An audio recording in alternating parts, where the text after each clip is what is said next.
Hello everyone. మనం మన బుజ్జి గులాబీ తోటలో అండి అంతర పంటగా తోటకూర సీడ్స్ వేసుకుందాం. ఇది లాస్ట్ టైం నేను వేసినవండి, మొక్కలు మొలిసాయి చూసారా. ఇవి నా చేతిలో కనిపిస్తున్నాయి, చందమామ తోటకూర విత్తనాలు.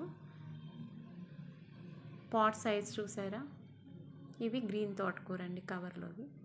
ఆ పాట్ చూడండి, గులాబీ మొక్కలు మనం నర్సరీలో కొన్నప్పుడు వస్తాయి కదా, ఆ పాట్స్ అండి. అవి నేను నర్సరీలో 11-12 రూపీస్కి అలా కొనుక్కున్నాను. చిన్న పాట్స్ అండి, మన గులాబీ మొక్కలు పెరుగుతూ ఉంటాయి, తోటకూర కూడా వస్తూ ఉంటుంది. ఇదిగోండి చందమామ తోటకూర ఎప్పుడో వేశాను, సీడ్స్ కూడా వచ్చేసాయి. ఇది గ్రీన్ తోటకూర అండి. ఇవి 5 లీటర్ బకెట్స్ అండి, చిన్న చిన్నవి. మనం బాల్కనీలో అంతకన్నా పెద్ద మెయింటైన్ చేయలేం కదా, వాటిలోనే మనము రోజెస్ పెంచుకుంటూనే తోటకూర కూడా పెంచుకోవచ్చు అనమాట. ఎంతండి, చిటికెడు గింజలు సరిపోతాయి, చిన్న పాట్స్ కదా.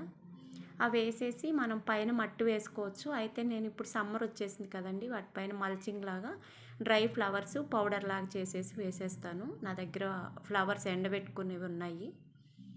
ఇదిగోండి పుదీనా కూడా వచ్చింది చూడండి, దీంట్లో ఒక స్టెమ్ పెట్టాను.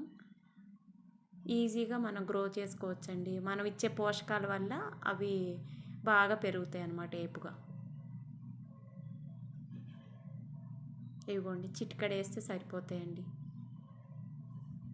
నాకు ఆ చందమామ తోటకూర విత్తనాలే సరిపోయాయండి, అన్ని కుండీల్లోకి వేసేస్తున్నాను. ఇవి అంటే సీడ్స్ వచ్చేసాయి కాబట్టి ఇంకా మళ్ళీ వేసుకుంటే ఇవి మొలుస్తూ ఉంటాయి ఈలోపు. నేను వీడియో లెంగ్తీ అయిపోతుందని చూపించట్లేదండి. నేను సీడ్స్ వేసేసాక డ్రై ఫ్లవర్స్ పౌడర్ చేసి అవి మల్చింగ్ లాగా వేసేసుకుంటాను. ఇవిగోండి పేపర్ ఫ్లవర్సును చామంతి ఎండబెట్టినవి ఫ్లవర్స్ అండి. నెక్స్ట్ వీడియోలో జర్మినేట్ అయ్యాక మీకు చూపిస్తాను. థ్యాంక్ యూ అండి.